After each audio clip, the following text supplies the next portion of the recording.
Okay. Yun, tapos labong mga pre. Yun, sarap gulay na ito. So, ayun na nga mga pre. Ito na yung labong na nakuha natin, no? So, getin na natin to. Let's go. So, babalatan lang natin mga pre. Hanggang makuha natin yung pinaka. Yan, puti. Tapos, ito yung kakayurin natin. So, gamit ako ng peeler para mas mabilis. Yan, pag naubos na, balatan uli natin. Ayan, at medyo nasa dulo na tayo, no? Kung sensitive yung balat nyo sa mga ganyan, yung mga balabalahibo na ganyan, makati to eh. Pag hindi kayo sanay. So, mag-gloves na lang kaya mga pre. So, ayan yung dulo. Gayatin na lang natin. Mahirap na i-peeler. So, yan. Pwede na siguro to. So, tabi na natin to. So, yung gagawin natin dito is babanlawan lang natin. Tapos, papakuluan natin. Unang kulo, tapon. Tapos, yun na. Kasi mapait yung unang kulo na ito, mga pre. So, babanlawan na natin yung ating mga labong. Or yung ating labong. So, lamasin lang natin ng konti. Para lumabas yung juice na mapait ng, ng labong. Yun. Tapos, i-drain. So, yun. Okay na to, mga pre. So, ayan. Isa lang na natin. Palakasan natin yung apoy para mabilis. Tapos, syempre, takpan. Gamit ang ating legendary takip. At yun, habang naghihintay tayo ng pakulo ng ating labong, mag-gaya tayo ng mga kailanganin natin, mga pre.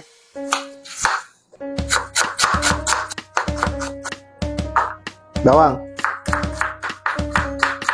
So, yun. Kumukulo na yung ating labong. So, patayin na natin yung ating kalan. Tapos, i-drain na lang natin yung tubig nito, mga pre. So, yun. Didrain na natin yung mainit na tubig or kumukulong tubig. Woo!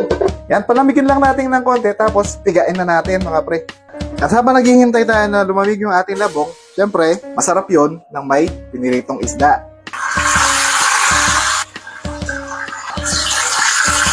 At yun na nga. Malamig na yung ating labong. Hugasan na lang natin for the last time para sigurado tayo. Okay na yan. Mag-gisa na tayo. Let's go. Yawn. So, kawali.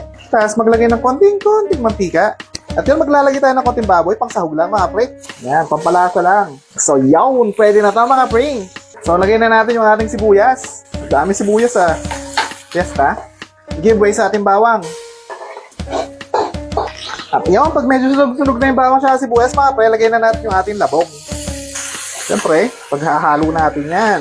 At maglalagay ako ng konting tubig na may nor, mga pre. Ayun, at luto na rin yung ating mga isda. Yan. So yan, palutuin na lang natin yung ating labong. Tapos, kain na tayo. So, titimplahan na natin. Siyempre, paminta. Tapos, lagyan din natin ng suka. At konting patis. Haluin na, mga pre. At nasa na yung apoy. Dapat sa stage na to, or sa moment na to, nangangamoy kinilaw na, mga pre. So yan, palutuin ko na lang ng konti to. Tapos, okay na. At yaw, mga pre. Luto na yung ating ginisan labong. Nakpan ko para hindi masyado mag-dry, no? So, okay na yan. Patayin na natin yung apoy. So, sa tasting ko na titikman to. So, tara. Kain na tayo. Siyempre, sinangag.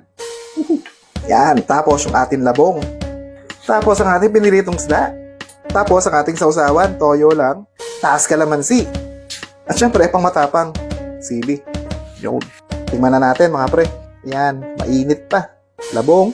Isda. Sausaw. Lagay sa kanin. First bite, mga pre. Mainit. Yun. Kasarap. Hindi mapait. Yung sikreto para doon, nasa unang pagpapakulo.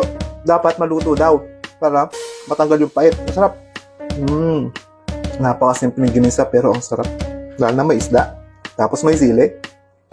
Panalo. Kung may makita kang labong sa kapitbahay nyo, kunin nyo na, mga pre. Bahala na magalit yung kapitbahay nyo. O yun. Kulang idea na naman. Gawin nyo na to. Let's go. Tayo tayo.